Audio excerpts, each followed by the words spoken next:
Emily, sinadya ko talagang daling ka dito sa restaurant na to kasi marami tayong magagandang alaala dito. Johnny, pwede ba? Huwag na natin balikan yung mga dating alaala. Kasi ang gusto ko, magsimula tayo ng panibago.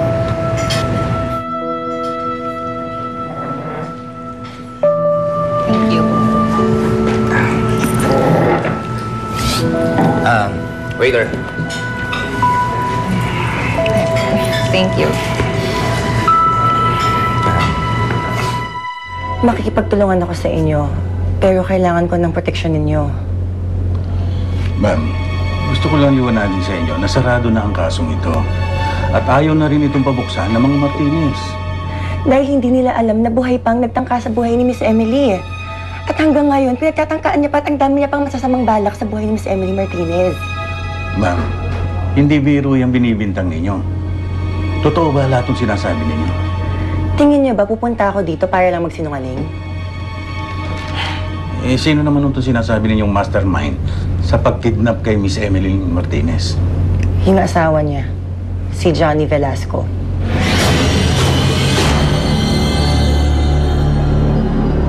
Alam ko kung bakit ka masaya.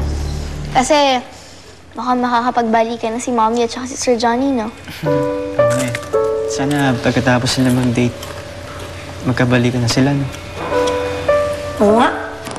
Papa, aampunin na kami ni ate ni Mami Emily. Si Sir Johnny magiging dali namin. Tapos ikaw, Kuya Lu, ikaw yung magiging kapatid namin ni ate. Siyempre. Para masaya na tayong lahat. Diba? Hindi? Paano naman ako? Hindi ba ako kasama sa kasayahan niyo? Nenet, nagawa mo dito? Nagbabakasakali lang kasi ako na magbagong isip mo. Kasi bibigyan pa kita ng isang chance. Chance para sabihin talaga sa akin na ako ang gusto mo.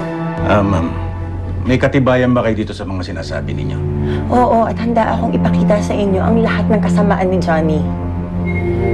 Mabuti naman kung gano'n. Isa lang ang hinihiling ko sa inyo. Dahil sa ginagawa kong to, delikado ang buhay ko, pwede akong balikan ni Johnny. Kaya kailangan ko sana ng proteksyon.